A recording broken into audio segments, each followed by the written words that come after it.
What's up, podcast? Welcome back to another episode of the House Show. So for today's episode, let's discuss about this movement control order MCO and how is this MCO thing related to our property market. Today, the government had just announced lockdown for a certain particular state, and how is this lockdown will reflect on property prices in the upcoming future. Then in this video, I'll share with you my thoughts about how is this movement control order thing will actually affects the property price in upcoming future. I'm not too sure if it's actually right or wrong, but I'm just here to share with you my thoughts and let's discuss about it. Our government had just announced the second lockdown for our country that indirectly forced everyone to work from home and then not going to the office and etc. etc. That's the new norm, I would say.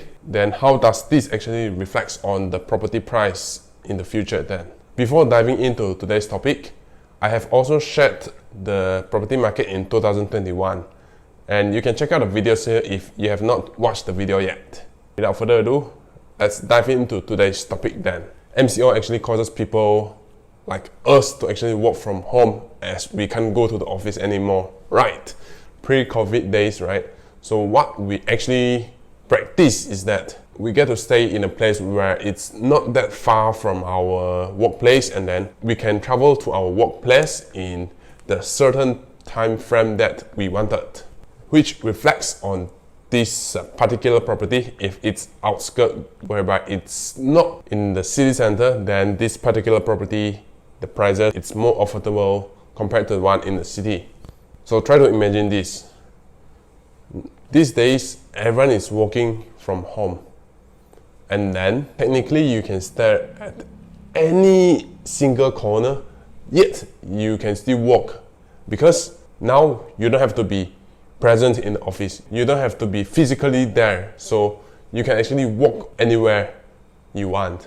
If that's the case, then I guess people will start to move out from the city center. People these days get used with the new normal whereby they can just work from home and does not have to be present in the office physically.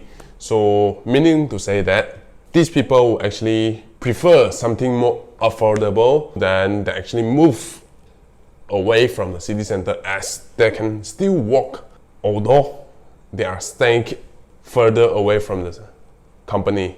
How will this impact the entire property market then? I guess this still goes back to the most simple theory, which is supply and demand. So imagine that this property in the city center, the demand is not there anymore, yet the supply remains. Then this actually reflects on the price, whereby they might have a certain decrease in terms of price as the demand is not that much anymore, but the supply remained. While for the properties which is not in the city center, whereby it's a little bit outskirts, in that case, if the demand is more than the supply, then that will actually reflects on the price as well. Then that might have an increase in the price of the property. Try to imagine this pre-COVID days, right? People does not want to stay in outskirts because they need to travel a few hours to their workplace. They are actually staying in a concentrated population place, whereby in other terms it's called a high density place. Why will this place become a high density place? Because like I mentioned before, no one wants to travel like a few hours to work. No one is staying outside and everyone wants to stay near to their workplace. So let's say today they no longer need to travel to their workspace, then they actually don't mind staying outskirts as it is more affordable, as it's more quiet. They have tons and tons of reasons to say outskirts if they do not have to be physically there in the workplace. In terms of corporate, right? So nowadays the corporate doesn't have to rent this much of area to fit in all their workers. For example, let's just say 50,000 square feet. 50,000 square feet, yep. This MCO thing causes everyone to work from home and then they do not need 50,000 square feet anymore. Company can actually reduce down the area that they needed to fit in all of the workers. So meaning to say that they don't need that huge space anymore, and they can actually rent a smaller space.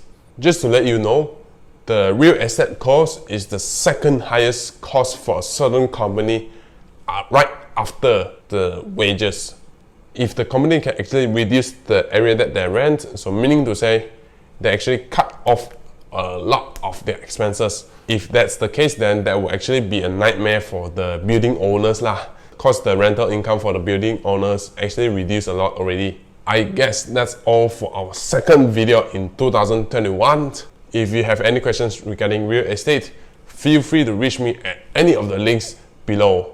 If you really think that today's video actually helps you, remember to give it a like and even subscribe to my channel.